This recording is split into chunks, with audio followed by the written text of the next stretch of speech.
রাসূলের সাহাবী হযরত মুসা ইবনে তালহা, হাদিসটা বলে দেই। عن موسى ابن طلحة رضي الله تعالى عنه قال أنا سألت رسول الله صلى الله عليه وسلم قال أنا زيد بن خارجة قال أنا سألت رسول الله صلى الله عليه وسلم فقال صل علي واجتهد في الدعاء وقولوا اللهم صل على محمد وعلى آل محمد।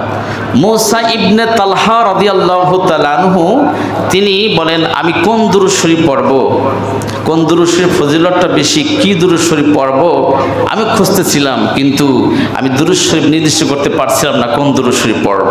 তিনি বলেন, আনা সাআলতু, আমি প্রশ্ন করলাম যায়েদ ইবনে খারিজা, রাসূলের আরেক সাহাবীকে, তিনি বিজ্ঞ সাহাবী, তাকে প্রশ্ন করেন, হে যায়েদ ইবনে খারিজা, আমি রাসূলের প্রতি কোন দুরূদ শরীফ পড়ব, আমাকে একটু সাজেশন দাও, পরামর্শ দাও।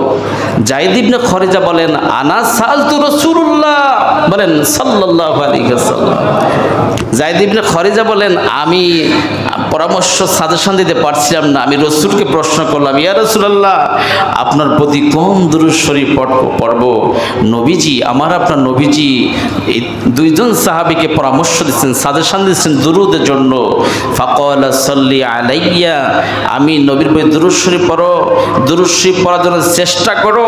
অকুল, এবং বলো, আল্লাহুম্মা সাল্লি আলা মুহাম্মাদ ওয়া আলা আলি মুহাম্মাদ, বলেন আল্লাহুম্মা সাল্লি আলা মুহাম্মাদ ওয়া আলা আলি মুহাম্মাদ। এই যে আমরা প্রচলিত গ্রামগঞ্জে এই দুরূদ শরীফ আমরা পড়ি, ঘর উদ্বোধনের সময়, দোকান উদ্বোধনের সময়, বিয়ে শাদী দেওয়ার আগেই আমরা দুরূদ শরীফ পড়ি। এই যে প্রচলিত গ্রামগঞ্জে আমরা দুরূদ শরীফ পড়ে থাকি, এটা প্রচলিত দুরূদ শরীফ। এটা কি শরীফ? প্রচলিত। এই দুরূদ শরীফ পড়ি, এই প্রচলিত দুরূদ শরীফ নিয়ে এক ভাইরা ঝগড়া বাঁধায় যে ওটা জায়েজ নাই, এটা তরিকা যারা নিয়েছে তারা এই দুরূদ শরীফ পড়ে। আর তরিকা কি এটাও বোঝে না। তরিকা মানে রাসূল পাক সাল্লাল্লাহু আলাইহি সাল্লাম যে পথ এবং মত আমাদের দিয়েছেন সেইটাই হলো তরিকা, ঠিক না? এ তরিকা মানে ভণ্ডামি না তো, তরিকা মানে ভণ্ডামি। তারিক শব্দ হচ্ছে আরবি শব্দ, ভাই সকলে বলেন তারিক শব্দের অর্থ কি? আরবি শব্দ। এর তারিক শব্দের অর্থ হচ্ছে রাস্তা, পথ। যে পথ যেতে যেতে যেতে যেতে যেতে হাঁটতে হাঁটতে হাঁটতে এমন এক সময় রাসূলের কদমে যাওয়া যায়, যেতে যেতে আল্লাহ পাকের নিকটবর্তী হওয়া যায়, যেতে যেতে আল্লাহর জান্নাতে যাওয়া যায়। এটাই কি বলা হয় তরিক, এটাকে হলো তরিকা। তরিকা মানেই ভণ্ডামি নয়। সাবধান, জবান খুলবেন কিন্তু বুঝতে শুনে বলতে হবে। একজনকে না বুঝেই ভণ্ড বলা যাবে? ভণ্ড বলা যাবে? একজনকে না বলেই তার সম্পর্কে নিন্দামন্দ বলা যাবে? তার ভিতরে কি আছে এটাকে আপনি দেখবেন, আসলে কি প্রকৃত ভালো মানুষ না খারাপ মানুষ। আপনি দেখার যে ক্ষমতা আমার আপনার সেই ক্ষমতাও নাই, কারণ অন্তর চক্ষু আমার খোলা নয়। আমি হচ্ছে অন্ধ, আপনি হচ্ছে অন্ধ। আমাদের চোখ দিয়া ভিতরে কি আছে, পর্দার বাইরে কি আছে, এটা দেখার ক্ষমতা আমার আপনার।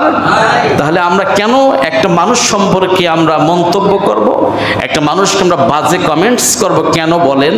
আমি তো নামাজি, আপনি তো নামাজিওয়ালা, রোজাওয়ালা, জাকাতওয়ালা, হজওয়ালা, আল্লাহ রসুলকে ভালোবাসেন, আল্লাহকে ভালোবাসেন, 5 ওয়াক্ত নামাজ জামাতের সাথে ইমাম সাহেবের সাথে পড়তে পারেন, চেষ্টাও করেন। কেন আমি একজন ভাইয়ের ব্যাপারে খারাপ একটা মন্তব্য করব, কমেন্টস করব কেন? যদি আমি আমার ভাইয়ের সম্পর্কে খারাপ মন্তব্য করি, আমার প্রতিবেশীর সম্পর্কে আমি খারাপ মন্তব্য করি, তাহলে মনে করবেন আমার আপনার নামাজ হচ্ছে না। কারণ ইন্নাস সালাতা তানহা আনিল ফাহশাই ওয়াল মুনকার, নামাজ ঢাল সমস্ত খারাপ থেকে আমাদেরকে বিরত রাখা, ঠিক না বেঠিক? আমরা নামাজিওয়ালা, চিন্তা গবেষণা করে আমরা কথা বলবো, চিন্তা গবেষণা করে আমরা চলাফেরা করব। দুরূদ শরীফ নিয়ে ঝামেলা করব না।